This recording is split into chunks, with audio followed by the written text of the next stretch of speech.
देवताओं के पूजक छोटी छोटी इच्छाओं के द्वारा प्रेरित होते हैं और वे ये नहीं जानते हैं कि परम लक्ष्य तक किस प्रकार पहुंचा जाए।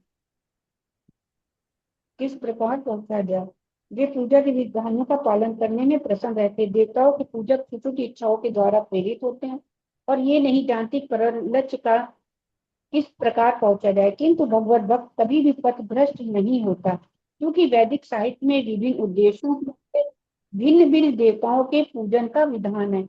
अतः जो भगवत भक्त नहीं है, वे सोचते हैं कि देवता कुछ कार्यों के लिए भगवान से श्रेष्ठ हैं, किंतु शुद्ध भक्त जानता है कि भगवान श्री कृष्ण ही सबके स्वामी है। चैतन्य चरितमृत में आदि 5.142 का हमें कहा गया है कि एकले ईश्वर कृष्ण आर सब भृत्य, केवल भगवान कृष्ण ही स्वामी है और अन्य सब दास हैं। फलतः शुद्ध भक्त कभी भी अपनी आवश्यकताओं की पूर्ति के लिए देवताओं के निकट नहीं जाता। वे तो परमेश्वर पर निर्भर रहता है और वे जो कुछ देते हैं उसी से संतुष्ट रहता है। हरे कृष्ण बाबू। हरे कृष्ण। तो देखिए इस श्लोक में भगवान बता रहे हैं हम लोगों को, क्या अर्जुन को क्या बता रहे हैं कि जिनकी बुद्धि भौतिक इच्छाओं से बहक गई है और वो देवताओं के समक्ष शरणागत हो जाते हैं, तो अपने स्वभाव के अनुसार, जैसे जो सतोगुणी है, जो रजोगुणी है, वो तमोगुणी है, तो वो सब व्यक्ति अपने अपने स्वभाव के अनुसार विभिन्न देवताओं की उपासना करते हैं और इन दिव्य व्यक्तियों को प्रसन्न करने के लिए अनुष्ठान करते हैं। तो भगवान कृष्ण क्या बता रहे हैं हम लोगों को कि जो लोग भौतिक लाभ प्राप्त करने के लिए निर्धारित रीति रिवाजों के अनुसार देवताओं की पूजा करते हैं, यानी सकाम इच्छा से, तो भौतिक इच्छाओं ने क्या किया, उनके मन को या उनके ज्ञान को पूरी तरह से ढक लिया है। इसीलिए वो लोग क्या भूल चुके हैं कि परमेश्वर ही समस्त सृष्टि के स्रोत हैं। उसी सृष्टि में ही ये देवता भी आते हैं, कि देवता कोई अलग से थोड़े ना आते हैं। तो जिस प्रकार जैसे किसी देश का एक राष्ट्रपति होता है, प्रधानमंत्री होता है, फिर उसके अलग अलग डिपार्टमेंट होते हैं, कोई वित्त मंत्री है, कोई स्वास्थ्य मंत्री है, कोई रक्षा मंत्री है, कोई कोषाध्यक्ष है, कोई अलग अलग सब पोस्टें होती हैं, है ना। तो उसी प्रकार क्या हुआ, भगवान ने ये सृष्टि बनाई, तो सृष्टि जब बनाई तो इस सृष्टि को चलाने के लिए भी कोई मंत्रालय होना चाहिए ना।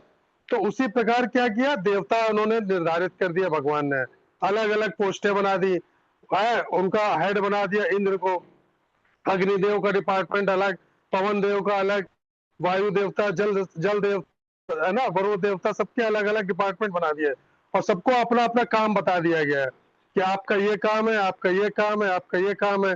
और उसको शक्तियां भगवान ने प्रदान कर दी कि कोई आपकी आराधना करे तो आपको ये शक्ति मैं दे रहा हूँ। लेकिन क्या वो क्या सब स्वतंत्र है क्या, उनको जो शक्तियां हैं वो उनकी अपनी पर्सनल प्रॉपर्टी थोड़ी ना है किसी देवता की, वो सब भगवान के द्वारा दी हुई है शक्तियां उनको, है ना। तो वो भगवान से अलग कैसे हो सकते हैं।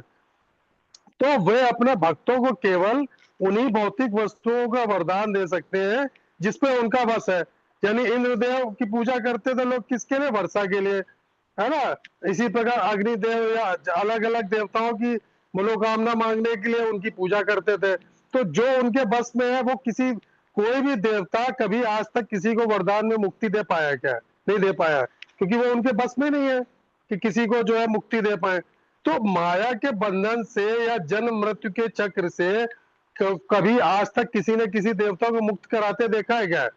वो उनके बस में नहीं है, आप चाहे जितने वर्ष तपस्या कर लो, चाहे जो भी कर लो, जो चीज उनके पास नहीं वो नहीं दे सकता, चाहे कोई भी देवता हो, है ना। क्योंकि वो खुद इस चक्र से मुक्त नहीं, तो आपको क्या मुक्त करेंगे। क्योंकि भगवान का जो दिया हुआ चक्र है उसमें ब्रह्मा जी की जब निर्धारित आयु कर रखी 100 साल, बाकी सारे देवताओं की जो आयु निर्धारित है कि जब आपके पुण्य कर्म छीन होंगे तो आपको फिर से मनुष्य बन के आना पड़ेगा। कोई मनुष्य इतना पुण्य कमा सकता है कि वो इंद्र के पद तक जा सकता है, तो फिर वो इससे मुक्त कहाँ होगा, कोई देवता कोई मुक्त हो पाया क्या। तो भगवान केवल ऐसा कर सकते हैं, क्योंकि देवता अभी क्या है, हम लोगों की तरह एक तरह के जीवात्मा ही है कि जिन्होंने खूब सारे पुण्य किए पिछले जन्म में मनुष्य शरीर में, तो उनके जब पुण्य कर्म कई जन्मों के इकट्ठा हुए तो भगवान ने क्या किया, उनको स्वर्ग में देवता का पद प्रदान कर दिया। लेकिन जब उनके पुण्य कर्म समाप्त होंगे तो फिर से उनको पृथ्वी पे आना पड़ेगा, फिर उनको पुण्य इकट्ठा करने पड़ेंगे। आप पुण्य अच्छे करो तो आप भी देवता बन सकते हो। तो देवता क्या है, नासवान है, कोई उनको मुक्ति करने का अधिकार नहीं है। केवल भगवान ही शाश्वत होते हैं। वही चीज भगवान इसमें क्या बता रहे हैं कि जो जीवात्मा भौतिक कामनाओं से अपनी इच्छाओं की वजह से अपनी प्रगति के अनुसार अलग अलग समय में अलग अलग देवताओं की शरण ग्रहण करते हैं और उनकी पूजा उनको खुश करने के लिए अपने नियमों का पालन करते हैं। जैसे पिछले श्लोक में भगवान ने क्या बताया था कि बहुनाम जन्म नामन्ते, मतलब अनेक जन्मों के बाद ज्ञानी व्यक्ति ही केवल ये समझ पाता है कि वासुदेव ही सब कुछ है और फिर वो उनकी शरण ग्रहण करता है।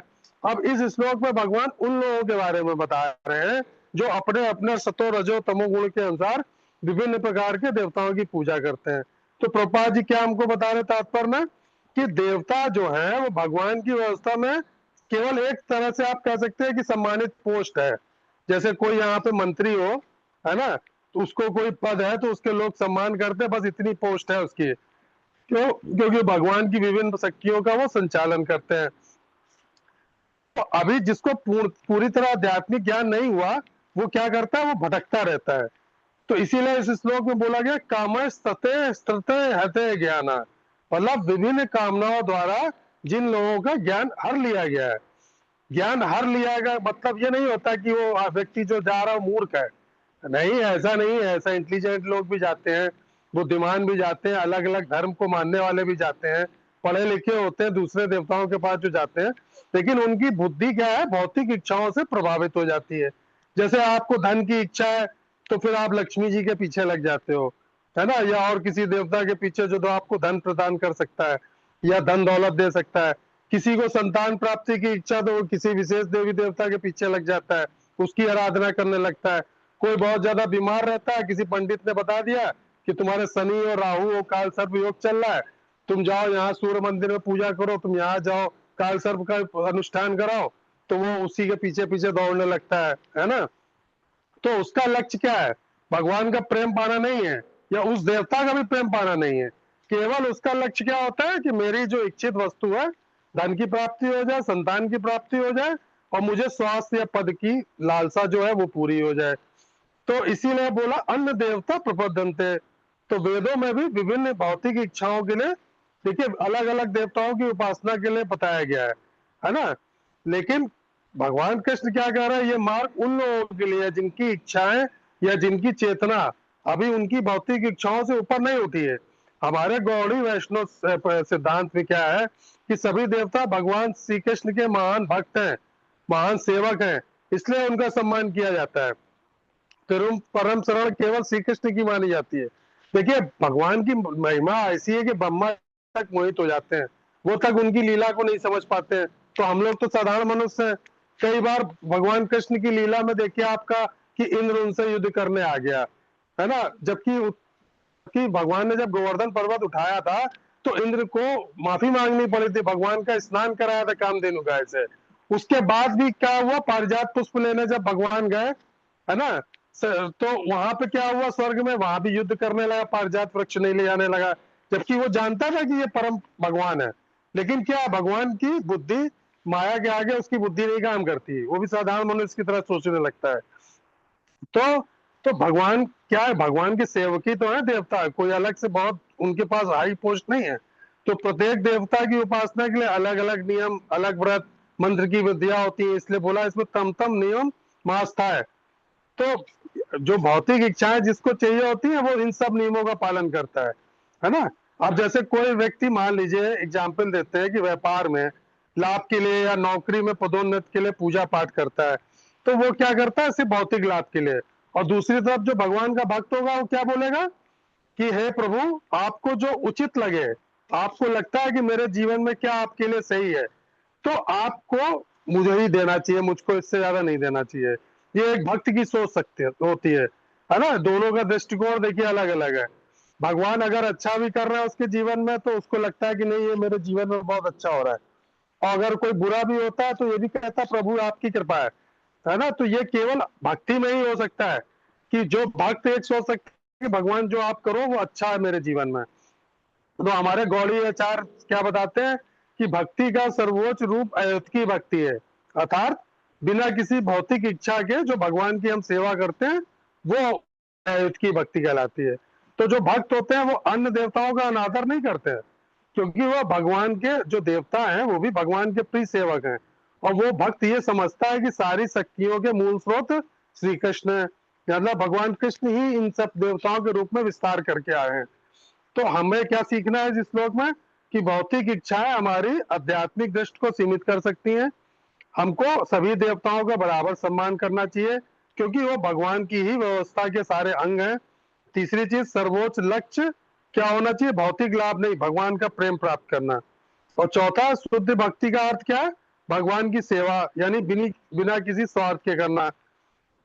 तो ये जब हम अपने जीवन में सीख सीख जाते हैं, तो हम लोगों को क्या है, भौतिक इच्छाएं और विभिन्न प्रकार के देवी देवता की पूजा करने की कोई आवश्यकता नहीं है, क्योंकि हमको क्या बनना है, भक्त। और सभी शक्तियों के मूल स्रोत क्या है, कृष्ण। तो हमको जीवन में क्या करनी, शुद्ध भक्ति भगवान की, और प्रेम को, भगवान के प्रेम को जीवन का सर्वोच्च लक्ष्य बनाना है। हरे कृष्णा। समझ में आया ये वाला सबको? अभी 21वां कौन पढ़ेगा? सुधा माता जी पढ़ेंगे आप?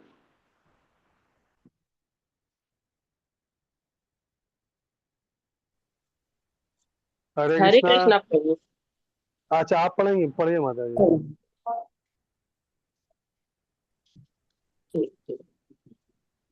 यो यो या याम याम तनु तनु भक्त श्रद्धयार्जित मिच्छत तस्य तस्या चलाम श्रद्धा तामेव विदधाम्यम। मैं प्रत्येक जीव के हृदय में परमात्मा स्वरूप स्थित हूँ। जैसे ही कोई किसी देवता की पूजा करने की इच्छा करता है, मैं उसको उसकी श्रद्धा को स्थिर करता हूँ, जिससे वह उसी विशेष देवता की भक्ति कर सके। तात्पर्य, ईश्वर ने हर एक को स्वतंत्रता प्रदान की है। अतः यदि कोई पुरुष भौतिक भोग का इच्छुक है और इसके लिए देवताओं से सुविधाएं चाहता है, तो प्रत्येक हृदय में परमात्मा स्वरूप स्थित भगवान उसके मनोभावों को जानकर ऐसी सुविधाएं प्रदान करते हैं। समस्त जीवों के परम पिता के रूप में वे उनकी स्वतंत्रता में हस्तक्षेप नहीं करते, अपितु उन्हें सुविधाएं प्रदान करते हैं जिससे वे अपनी भौतिक इच्छाएं पूरी कर सके। कुछ लोग ये प्रश्न कर सकते हैं कि सर्वशक्तिमान ईश्वर जीवों की ऐसी सुविधाएं प्रदान करके उन्हें माया के पास में गिरने ही क्यों देते हैं। इसका उत्तर ये है कि यदि परमेश्वर उन्हें ऐसी सुविधाएं प्रदान न करे तो फिर स्वतंत्रता का कोई अर्थ नहीं रह जाता। अतः वे सबों को पूर्ण स्वतंत्रता प्रदान करते हैं, चाहे कोई कुछ करे, किंतु उनका अंतिम उपदेश हमें भगवत गीता में प्राप्त होता है। मनुष्य को चाहिए कि अन्य सारे कार्यों को त्याग कर उनकी शरण में आए, इससे मनुष्य सुखी रहेगा। जीवात्मा तथा देवता दोनों ही परमेश्वर की इच्छा के अधीन है। अतः जीवात्मा ना तो स्वेच्छा से किसी देवता की पूजा कर सकता है, ना ही देवता परमेश्वर की इच्छा के विरुद्ध कोई वर दे सकते हैं। जैसी की कहावत है, ईश्वर की इच्छा के बिना एक पत्ती भी नहीं हिलती। सामान्यतः जो लोग इस संसार में पीड़ित हैं, वे देवताओं के पास जाते हैं, क्योंकि वेदों में ऐसा करने का उपदेश है कि अमुक अमुक इच्छाओं वाले को अमुक अमुक देवताओं की शरण में जाना चाहिए। उदाहरणार्थ, एक रोगी को सूर्य देव की पूजा करने का आदेश है। इसी प्रकार विद्या का इच्छुक सरस्वती की पूजा कर सकता है, और सुंदर पत्नी चाहने वाला व्यक्ति शिव जी की पत्नी देवी उमा की पूजा कर सकता है। इस प्रकार शास्त्रों में विभिन्न देवताओं के पूजन की विधियां बताई गई हैं। चूंकि प्रत्येक जीव विशेष शुद्धता चाहता है, अतः भगवान उसे विशेष देवता से उस वर को प्राप्त करने की प्रबल इच्छा की प्रेरणा देते हैं, और उसे वर प्राप्त हो जाता है। किसी विशेष देवता के पूजन की विधि भी भगवान द्वारा ही नियोजित की जाती है।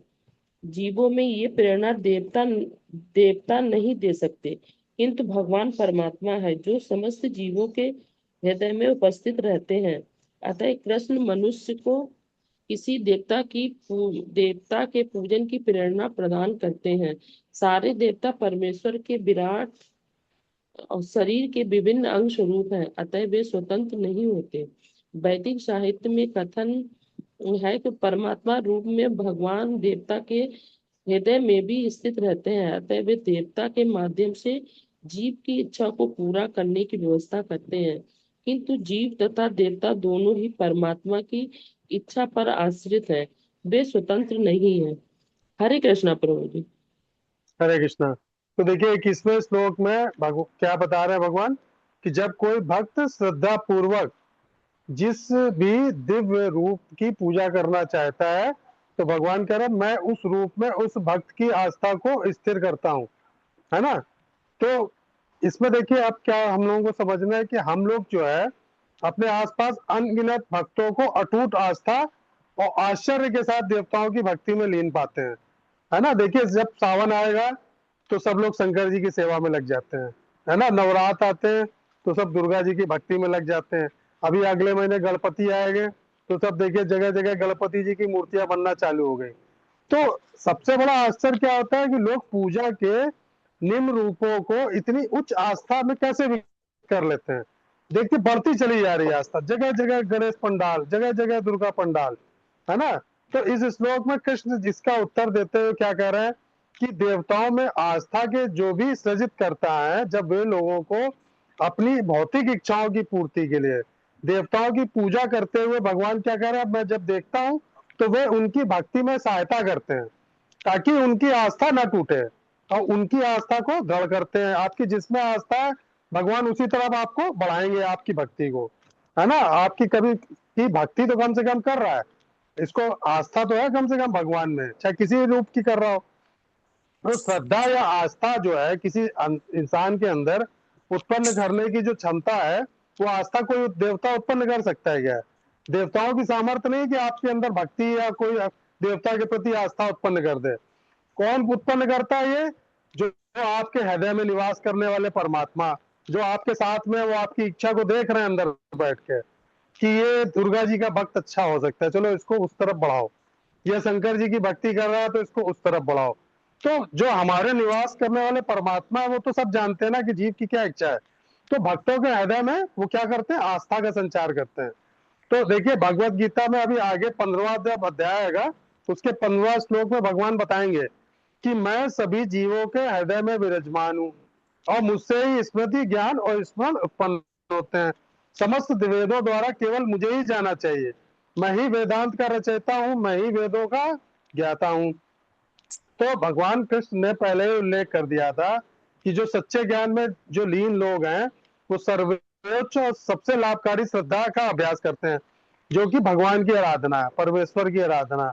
अब कोई ये पूछे क्वेश्चन कि परमेश्वर जो है, भगवान जो है, स्वर्ग के देवी देवताओं के प्रति आस्था क्यों उत्पन्न कर रहे हैं, क्या गलत चीज नहीं है क्या, ये अनुचित नहीं है? तो उसका भी आंसर देखिए क्या है कि जैसे देखिए कोई माता पिता है, वो क्या है अपने छोटे बच्चे को खेलने के लिए गुड़िया देता है। तो इस पे गौर करिए, बच्चा क्या है गुड़ियों से ऐसे खेलता है, मान लो छोटा बच्चा की जैसे वो असली इंसान हो। उसको गले से लगाएगा, उसको गोदी में लिए लिए घूमेगा, फिर उसको खाना भी खिलाएगा, उसको पानी भी पिलाएगा, उसके प्रति प्रेम और स्नेह विकसित करता है।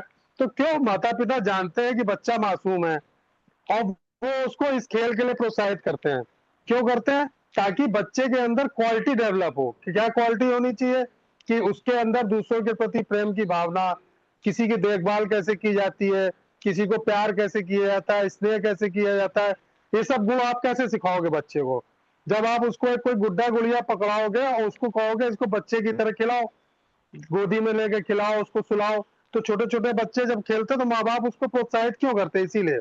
तो यही गुण क्या होता है, बच्चे जब बड़े होते हैं तो वो समाज में अपनी जिम्मेदारी कि हमको अपनी घर गृहस्थी कैसे चलानी है, बच्चे कैसे पालने हैं, दूसरों की केयर कैसे करनी है, तो ये सब क्वालिटी बचपन से ही माँ बाप उसके अंदर डालते हैं। तो वही चीज हमको क्या देखना है कि जो हमारे जनक है भगवान, वो हमारी अज्ञानता से अच्छी तरह परिचित हैं। वो सब जानते हैं कि इसके अंदर अभी क्या, अभी परिपक्वता नहीं है। तो कुछ आत्माएं भौतिक लाभ के लिए देख रहे हैं, भगवान देख रहे हैं कि इसको क्या है, इसको धन की इच्छा बहुत है, या ये शरीर से बीमार बहुत है, या इसके ऊपर बहुत ज्यादा कष्ट है, तो वो भौतिक लाभ के लिए भटक रहा है इधर उधर देवताओं की पूजा करने के लिए। तो वो क्या करते हैं, वो मना नहीं करते, कहीं उसको व्यवधान नहीं पैदा करेंगे भगवान। वो क्या करेंगे, आपकी आस्था को दृढ़ करेंगे कि ठीक है तुम भक्ति करो, इसी लाइन में आगे बढ़ो, इसी में करो, क्योंकि जानते हैं कि ये जब आप अनुभव भक्ति का सीखोगे तो वो आत्मा का विकास में आपके सहायक होगा। और जब तुमको ये ज्ञान प्राप्त हो जाएगा एक ना एक दिन, जब भक्ति के लाइन में रहोगे तभी तो ज्ञान प्राप्त होगा कि भगवान कौन है, सर्वेश्वर परम कृष्ण कौन है, तभी तुम उनके प्रति समर्पित हो पाओगे। तो भक्ति जो शुरू की है आपने, उसको भगवान कभी रोकते नहीं है, और जैसे जैसे भक्ति आदमी करता है उसी तरह उसको आगे बढ़ाते हैं। तो वही चीज हमको मानना है। जैसे अब इसका एग्जाम्पल देते हैं हम लोग कि किसी कंपनी का कोई सीईओ है, ठीक है, एक बहुत बड़ी कंपनी में एक नया कर्मचारी आया, उसको नहीं पता कि इस कंपनी का मालिक कौन है, सीईओ कौन है।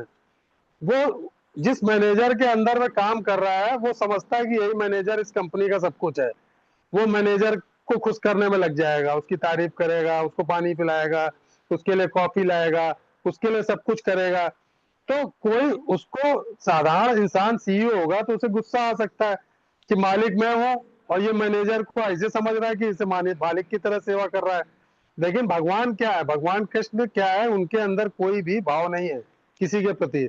वो जानते हैं कि ये अभी नादान है, नासमझ है, ये अभी नया है, उसको ये नहीं पता कि मालिक और मैनेजर में क्या अंतर होता है। तो क्या है, भगवान नाराज नहीं होते हैं, क्या करते हैं, बैकग्राउंड से उस मैनेजर के खाते में फंड और अधिकार ट्रांसफर कर देते हैं ताकि मैनेजर उसकी इच्छाएं कर्मचारी की पूरी करे और उस इंटर्नी की व्यवस्था कर सके। तो भगवान कृष्ण जानते हैं कि सारी शक्ति तो मेरी दी हुई है, लेकिन ये अगर जा रहा है किसी को मान रहा है तो उसको जाने दो। भगवान अपनी क्या है, फ्री विल दे रखी सब जीवों को कि आप जिसको चाहो उसको पूछ सकते हो, है ना। कोई भी देवी देवता आपके मन में श्रद्धा या श्रद्धा पैदा नहीं कर सकता। वो सब कौन कर सकता है, जो आपके हृदय में परमात्मा है ना। तो भगवान ने इस श्लोक में अर्जुन को क्या बताया कि सारी शक्तियों का मुख्य स्रोत कौन है, मैं हूं। अगर कोई मुझे पूरी तरह से ना समझे और अपने भौतिक लाभ के लिए, नौकरी, स्वास्थ्य या धन के लिए अगर किसी और देवता की पूजा करना चाहता है तो मैं उसको कभी रोकता नहीं, मैं उसका दिल नहीं तोड़ता। मैं पीछे से उसकी आस्था को मजबूत करता हूँ और उसको उसी दिशा में आगे बढ़ाने के लिए प्रोत्साहित करता हूँ परमात्मा के रूप में। हरे कृष्णा। तो ये हो गया 21वां। 22वां कौन पढ़ेगा? हरे कृष्णा प्रभु जी। हरे जी सुधा माता जी यहाँ पढ़े।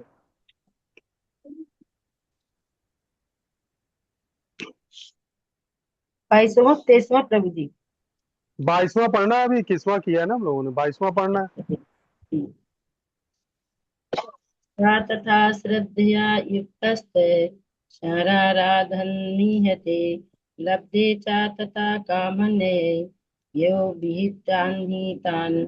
ऐसे श्रद्धा से समन्वित वह देवता विशेष की पूजा करने का यत्न करता है और अपनी इच्छा की पूर्ति करता है, किंतु वास्तविकता तो यह है कि ये सारे लाभ केवल मेरे द्वारा प्रदत्त हैं। तात्पर्य शिला प्रभुपाद के द्वारा शिला प्रभुपाद की जय। देवतागण परमेश्वर की अनुमति के बिना अपने भक्तों को वर नहीं दे सकते हैं। जीव भले ही यह भूल जाए कि प्रत्येक वस्तु परमेश्वर की संपत्ति है, किंतु देवता इसे नहीं भूलते। अतः देवताओं की पूजा तथा वांछित फल की प्राप्ति देवताओं के कारण नहीं, अपितु उनके माध्यम से भगवान के कारण होती है।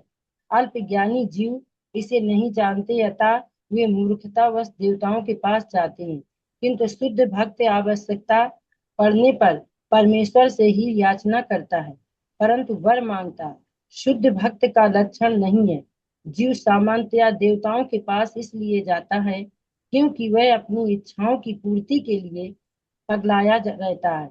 ऐसा तब होता है जब जीव अनुचित कामना करता है जिसे स्वयं भगवान पूरा नहीं करते। चैतन्य चरितामृत में कहा गया है कि जो व्यक्ति परमेश्वर की पूजा के साथ साथ भौतिक भोग की कामना करता है वह परस्पर विरोधी इच्छाओं वाला होता है। परमेश्वर की भक्ति तथा देवताओं की पूजा समान स्तर पर नहीं हो सकती, क्योंकि देवताओं की पूजा भौतिक है और परमेश्वर की भक्ति नितांत आध्यात्मिक है।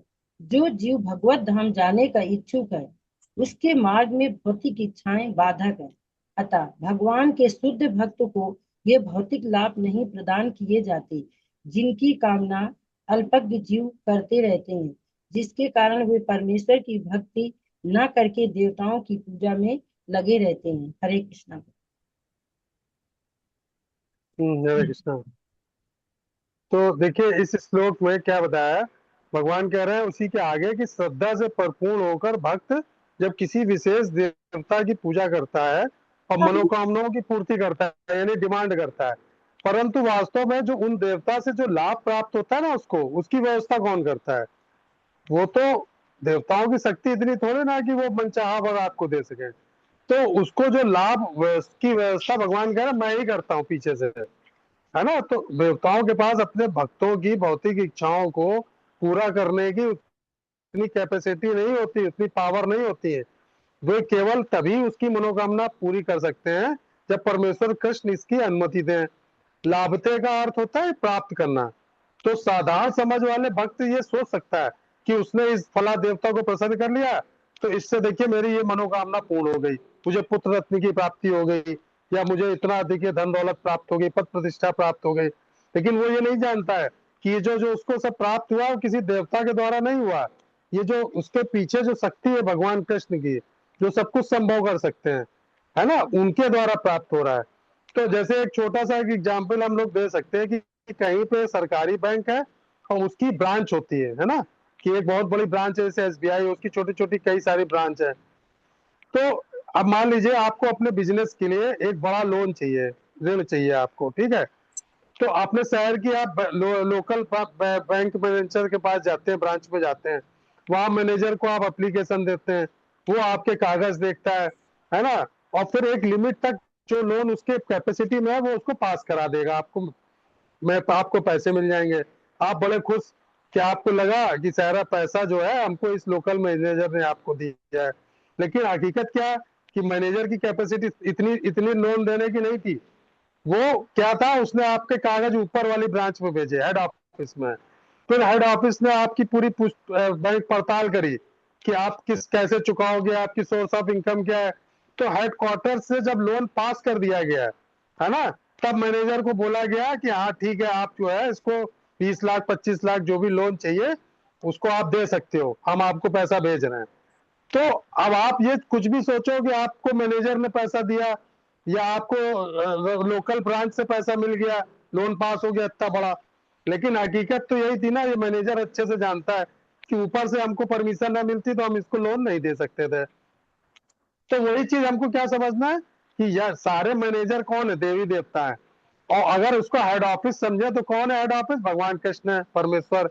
तो जब कोई देवता भक्त जो है किसी देवता से धन मांग रहा है या संतान मांग रहा है या स्वास्थ्य मांग रहा है, तो देवता बिना पास किए उसको फल दे तो देंगे, लेकिन स्वीकृत कहाँ से हो रहा है, सैंक्शन कहाँ से हो रहा है, सैंक्शन ऊपर से हो रहा है भगवान कृष्ण से। जब भगवान कृष्ण ने सैंक्शन कर दिया तो वो देवता आपको उसका प्रॉफिट लाभ दे देगा। मतलब देवता केवल डिस्ट्रीब्यूटर होते हैं। अब जैसे एक एग्जाम्पल और देते हैं, मान लीजिए एक माता पिता खिलौने की दुकान पे गए, है ना, उसको एक बैटरी वाली कार या बैटरी वाली गुड़िया बच्चे ने मांगी तो दे दी, वो लेके आ गया। अब वो खिलौना पकड़ के चिल्ला रहा है कि वहां तो ये चल रहा था, यहाँ चल क्यों नहीं रहा। अब उसको ये थोड़ा पता है कि इसमें बैटरी नहीं पड़ी है। तो खिलौना तो आ गया, अब वो चलाने की कोशिश कर रहा है, खिलौना नहीं चल रहा। माता पिता जानते हैं कि क्यों नहीं चल रहा, वो क्या करते हैं खिलौने के अंदर, अब वो बच्चे से, बच्चा क्या बैटरी मांग रहा है उससे खिलौने से कि चल चलो चलो चलो, लेकिन वो बैटरी खिलौना थोड़ी डालेगा। माँ बाप ने क्या किया, धीरे से उस बैटरी डाल दी खिलौने के अंदर, और उसको जैसे चालू किया तो बच्चा खुश हो गया, देखो खिलौना चलने लगा, ट्रेन भी चलने लगी, बस भी चलने लगी। तो अब बच्चा क्या सोच सकता है कि माँ बाप चला रहे हैं उसको कि वो खिलौना अपने आप चल रहा है। तो जब तक बैटरी नहीं डालेंगे माँ बाप, वो खिलौना चलेगा क्या। तो वही चीज है कि पीछे से मनोकामना तो पूर्ण कोई और कर रहा है, देखिए हमको क्या लगता है सामने वाले को देख के कि ये हमारी इच्छा पूरी कर रहा है। तो अल्टीमेट गिवर कौन है, एकमात्र दाता इस ब्रह्मांड का कौन है। तो कोई भी इस ब्रह्मांड में देवी देवता आपको स्वतंत्र रूप से कुछ नहीं दे सकता। जो भी आपको परिणाम या फल मिल रहा है उसकी सुप्रीम पावर भगवान कृष्ण के पास है। देवताओं की क्या है, एक सीमा, एक लिमिट है। क्या क्यों, देवता भी भगवान के बनाए नहीं हुए, कॉस्मिक ऑर्डर से बने हुए हैं, यानी भगवान की अनुमति के बिना किसी को कर्मों के फल को कभी नहीं बदल सकते। यानी आप किसी देवता से मांगो कि हमको जन्म मृत्यु से चक्र से मुक्ति कर दो, मुक्ति दिला दो, तो चाहे कोई भी देवता हो वो आपको कभी मुक्ति नहीं दे सकता। वो उसके लिए आपको क्या कहेगा, जाओ कृष्ण भगवान के पास जाओ, विष्णु भगवान के पास जाओ। बस हमको इस श्लोक में ये चीज समझनी है ना, कि पावर किसी और की जो दिख नहीं रही है आपको, जो दे रहा है उसकी पावर आप समझ रहे हो, तो वो पावर नहीं है उसकी। हरे कृष्णा। अब अगला श्लोक कौन पढ़ेगा? हरे कृष्णा प्रभु जी। जी पढ़िए माता, 23वां 23। जी जी। हरे कृष्ण। अंतवत्तु फलं तेषां यत् भवति अल्पमेधसां देवान् देवयज्ञो यान्ति मद्भक्ता यान्ति मामापि। अल्प बुद्धि वाले व्यक्ति देवताओं की पूजा करते हैं और उन्हें प्राप्त होने वाले फल सीमित तथा क्षणिक होते हैं। देवताओं की पूजा करने वाले देवलोक को जाते हैं, किंतु मेरे भक्त अंततः मेरे परम धाम को प्राप्त होते हैं। तात्पर्य श्रील प्रभुपाद द्वारा। श्रील प्रभुपाद की जय। भगवत गीता के कुछ भाष्यकार कहते हैं कि देवताओं की पूजा करने वाला व्यक्ति परमेश्वर के पास पहुंच सकता है, किंतु यहाँ स्पष्ट कहा गया है कि देवताओं के उपासक भिन्न लोक को जाते हैं जहाँ विभिन्न देवता स्थित हैं। ठीक उसी प्रकार जिस तरह सूर्य की उपासना करने वाला सूर्य को या चंद्रमा का उपासक चंद्रमा को प्राप्त होता है, इसी प्रकार यदि कोई इंद्र जैसे देवता की पूजा करना चाहता है तो उसे पूजे जाने वाले उसी देवता का लोक प्राप्त होगा। ऐसा नहीं है कि जिस किसी भी देवता की पूजा करने से भगवान को प्राप्त किया जा सकता है। यहाँ पर इसका निषेध किया गया है, क्योंकि यहाँ स्पष्ट कहा गया है कि देवताओं के उपासक भौतिक जगत के अन्य लोकों को जाते हैं, किंतु भगवान का भक्त भगवान के ही परम धाम को जाता है। यहाँ यह प्रश्न उठाया जा सकता है कि यदि विभिन्न देवता परमेश्वर के शरीर के विभिन्न अंग हैं, तो उन सबकी पूजा करने से एक ही जैसा फल मिलना चाहिए, किंतु देवताओं के उपासक अल्पज्ञ होते हैं, क्योंकि वो यह नहीं जानते कि शरीर के किस अंग को भोजन दिया जाए। उनमें से कुछ इतने मूर्ख होते हैं कि वे यह दावा करते हैं कि अंग अनेक हैं, अतः भोजन देने के ढंग अनेक हैं, किंतु यह बहुत उचित नहीं है। यहाँ क्या कोई कानों या आंखों से शरीर को भोजन पहुंचा सकता है? वे यह नहीं जानते हैं कि ये देवता भगवान के विराट शरीर के विभिन्न अंग हैं, और वे अपने अज्ञान वश यह विश्वास कर बैठते हैं कि प्रत्येक देवता प्रत्येक ईश्वर है तथा परमेश्वर का प्रतियोगी है। न केवल सारे देवता अपितु सामान्य जीव भी परमेश्वर के अंग हैं। श्रीमद् भागवत में कहा गया है कि ब्राह्मण परमेश्वर के सिर, क्षत्रिय उनकी बाहें, वैश्य उनकी कटी तथा शूद्र उनके पांव हैं, और इन सबके अलग अलग कार्य हैं। यदि कोई देवताओं को तथा अपने आप को परमेश्वर का अंश मानता है तो उसका ज्ञान पूर्ण है, किंतु यदि वह इसे नहीं समझता है तो उसे भिन्न लोकों की प्राप्ति होती है जहाँ देवतागण निवास करते हैं। यह वह गंतव्य नहीं है जहाँ भक्तगण जाते हैं। देवताओं से प्राप्त वर नाशवान होते हैं, क्योंकि इस भौतिक जगत के भीतर सारे लोग, सारे देवता, उनके सारे उपासक नाशवान हैं। अतः इस श्लोक के में स्पष्ट कहा गया है कि ऐसे देवताओं की उपासना से प्राप्त होने वाले सारे फल नाशवान होते हैं। अतः ऐसी पूजा केवल अल्पज्ञों द्वारा की जाती है। क्योंकि परमेश्वर की भक्ति में कृष्ण भावना अमृत में संलग्न व्यक्ति ज्ञान में पूर्ण दिव्य आनंदमय लोक की प्राप्ति करता है, अतः उसकी तथा देवताओं के समान उपासक की उपलब्धियां पृथक पृथक होती हैं। परमेश्वर असीम है, उनका अनुग्रह अत्यंत है, उनकी दया भी अनंत है। अतः परमेश्वर की अपने शुद्ध भक्तों पर कृपा भी असीम होती है। हरे कृष्ण। हरि बोल। हरे कृष्णा। अब इसमें देखिए भगवान ने उसी के आगे बताया है इन्हीं लोगों के लिए कि अल्प बुद्धि वाले, इनको बोला अल्प बुद्धि वाले इन लोगों द्वारा जो ये फल अर्जित किए जाते हैं, ये नासवान फल जो है नासवान है ना। जो लोग स्वर्ग के देवताओं की उपासना करते हैं वो क्या है, स्वर्ग लोग जाते हैं, किंतु जो मेरे भक्त हैं वो मेरे पास आते हैं, मेरे लोग आते हैं, है ना। तो पिछले श्लोक से आगे बढ़ा बता रहे हैं भगवान अर्जुन को, क्या बता रहे हैं, आध्यात्मिक सिद्धांत बता रहे हैं। क्या मनुष्य अपने द्वारा पूजे जाने वाले लक्ष्य को प्राप्त करता है। देवताओं की पूजा करने वाले लोग मृत्यु के बाद अपने अपने देवताओं के लोक में जाते हैं, क्योंकि जितने भी देवता हैं उनके सबके अपने एक लोक है ना। तो जो जिस देवता की उपासना करेगा उस देवता कोई देवलोक में ही जाएगा। तो लेकिन भगवान क्या कह रहे हैं, जो मेरे भक्त हैं वो क्या होगा, मेरे धाम आएंगे। अब प्रश्न क्या उठता है कि जब ईश्वर तक पहुंचना है, यानी भगवान कृष्ण तक पहुंचना हमारे जीवन का अंतिम लक्ष्य है, तो भगवान उन भक्तों की आस्था को क्यों स्थिर रखते हैं जो स्वर्ग के देवताओं की पूजा करते हैं? अभी पहले बताया ना भगवान ने कि मैं उनकी आस्था को अडिग रहने देता हूँ, आस्था नहीं उनकी तोड़ने देता। तो अब वो स्वर्ग के देवताओं की पूजा कर रहे हैं, तो भगवान क्यों नहीं उनकी आस्था को कन्वर्ट करते हैं? तो आप एग्जाम्पल लीजिए, हमारा जो एजुकेशन सिस्टम है, तो क्या है वो कि पहले छात्र क्या होता है, प्राथमिक विद्यालय जाता है ना, लोअर क्लास से शुरू करता है, फिर लेकिन हमेशा उसी स्तर पर नहीं रह सकता। फिर टीचर उसको क्या करते हैं, प्रोत्साहित करते हैं, उसको पढ़ाते हैं, एग्जाम दिलाते हैं, फिर क्या होता है वो अगले स्तर पर जाता है, फिर धीरे से हाई स्कूल, फिर इंटरमीडिएट। तो प्राथमिक विद्यालय के बिना कोई ज्यादा इंटर कॉलेज जा सकता है क्या? तो उससे आगे बढ़कर उच्चतर स्तर की शिक्षा प्राप्त करेगा, उसके लिए प्राथमिक विद्यालय तो जाना पड़ेगा ना, जूनियर हाई स्कूल। तो इसी प्रकार भगवत गीता प्राथमिक विद्यालय के छात्रों या स्वर्ग प्राप्ति की इच्छा रखने वाले नौसिखियाओं के लिए नहीं है, कि प्राइमरी स्कूल के बच्चों के लिए है ना, उन भक्तों के लिए है जिनको अपने जीवन में किसी उच्च उद्देश्य की खोज करनी है, ऊंचे स्टेटस तक जाना है, डिग्री, हायर डिग्री तक जाना है। क्योंकि देवता क्या है, नासवान है, इसलिए उनके द्वारा भक्तों को दिए जाना वाला जो फल है वो भी कुछ समय के लिए होता है, वो भी नासवान है। परंतु भगवान कृष्ण अविनाशी है ना, शाश्वत हैं, तो उनकी उपासना के फल क्या होंगे, वो भी शाश्वत होंगे। तो जो लोग ईश्वर के शाश्वत स्वरूप की उपासना करते हैं, वो मृत्यु के बाद क्या होगा, भगवान के धाम यानी शाश्वत धाम, गोलोक वृंदावन है, बैकुंठ है, या ध्रुव तारा मंडल, जितने भी उच्च लोग हैं वही उन्हीं को प्राप्त करेंगे, और उनकी सेवा में वहां पे रह के उनकी सेवा करेंगे। तो वही चीज है, जैसे क्या है कि दो दोस्त हैं, दोनों दोस्त जो है एक शहर में आए अपने पढ़ाई खत्म करके हॉस्टल से। तो एक ने दोस्त ने क्या किया, जो उसने क्या किया कि कोई बहुत बड़ा मकान है ना, किराए पे बंगला ले लिया एक, क्योंकि उसमें स्विमिंग पूल भी है, नौकर चाकर भी है, बड़ा किचन है, गार्डन है, लेकिन उसका किराया क्या है, बहुत ज्यादा है। तो उसने क्या किया, अपनी सारी जमा पूंजी सिर्फ ऐशो आराम में उस बड़े मकान में रहने के लिए खर्च कर दी। अब जिस दिन उसका पैसा खत्म होगा तो उसका मकान मालिक क्या करेगा, किराया नहीं दे पाएगा तो उसको बाहर कर देगा।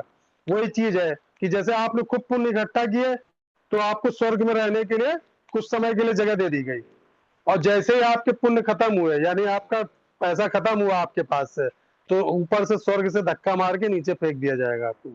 अब दूसरा दोस्त क्या है, जैसे हमारे कृष्ण के भक्त होते हैं, तो वो क्या हुआ, गया अपने पैतृक संपत्ति यानी पिता के छोटे घर में, जहाँ स्थायी था, उसका खुद के पिता का मकान था, वहां भले छोटा मकान था, जाके उसको वही रहने लगा। उसको अच्छा किया, उसने अच्छे से बनाया, और क्योंकि उसमें किराया नहीं देना तो आराम से वही रहता रहा, है ना। अब उससे उसको कोई निकाल तो नहीं सकता उस मकान से, क्योंकि उसका अपना है। तो वही चीज है कि देवताओं से मिलने वाले फल है, स्वर्ग लोक जाना या धन प्रतिष्ठा प्राप्त करना, तो वही किराए के मकान की तरह है कि जब आपका बैलेंस खत्म होगा, आपके पुण्य खत्म होंगे, आपको नीचे आना पड़ेगा, है ना। अब जैसे कोई कंपनी है, कोई आदमी है, कोई किसी कंपनी में काम करता है, जहां उसको 1 महीने का कोई कॉन्ट्रैक्ट दिया गया है, और उस 1 महीने में उसको बोला गया कि हम तुमको इतना पैसा देंगे कि तुम पूरे साल बैठ के खाओगे, लेकिन उसके बाद 11 महीने तुमको खाली रहना पड़ेगा। अब 30 दिन उसने काम किया, है ना, अब 30 दिन के बाद क्या हुआ, 11 महीने के लिए फिर बेरोजगार हो गया।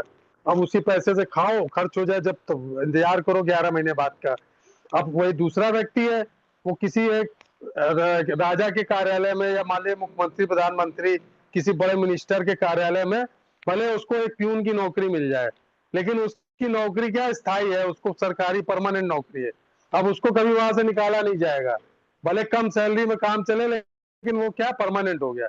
तो वही चीज है कि शॉर्ट टर्म के जो कॉन्ट्रैक्ट होते हैं ना, वो फिर से जब आपके खत्म होते हैं तो सब कुछ यही, यानी शरीर छूटेगा, सब कुछ यही रह जाएगा। और भक्ति हम करते हैं तो परमानेंट अकाउंट हमारा शुरू हो जाता है, यानी वहीं से स्टार्ट करेंगे जहां से हम छोड़ रहे हैं। तो वही भौतिक सुख क्या नश्वर है, संसार की कोई भी भौतिक वस्तु हो, चाहे देवताओं से कोई हमको वरदान कोई न प्राप्त हो जाए, या कोई देवता हमको अष्ट सिद्धि क्यों ना प्रदान कर दे, हवा में उड़ने की, पानी में चलने की, वो क्या है, वो शरीर के साथ नष्ट हो जाएगी एक ना एक दिन। तो ये सब अष्ट सिद्धियां या जितनी भी प्रकार की भौतिक संपदा या रावण ने शंकर जी से लंका ले ली तो क्या हुआ? लंका टिकी क्या उसके पास? किसके पास गई? विभीषण के पास। तो वही चीज है कि आप कुछ भी ले लो, किसी से कुछ भी मांग लो, वो आपके पास क्या है? टिकेगा नहीं। तो वही चीज है क्या, जैसी पूजा वैसी गति। लॉ ऑफ अट्रैक्शन कैसा होता है कि आप जिस स्तर की ऊर्जा या जिस देवता की पूजा करेंगे, मरने के बाद उसी लोक पर जाएंगे। और आप अगर परमेश्वर कृष्ण की पूजा करेंगे तो सीधे आपको उनका धाम प्राप्त होगा। ये चीज हमको समझनी है। हरे कृष्णा। तो आज यही तक लेंगे, फिर 24 से 30 तक फिर अभी बचे हैं अभी श्लोक, तो वो बाद में कवर करेंगे हम लोग। हरे कृष्णा। कोई प्रश्न है किसी का? नहीं तो समाप्त करते हैं फिर। आज के 4 श्लोक जो लिए उसमें कोई क्वेश्चन है किसी का?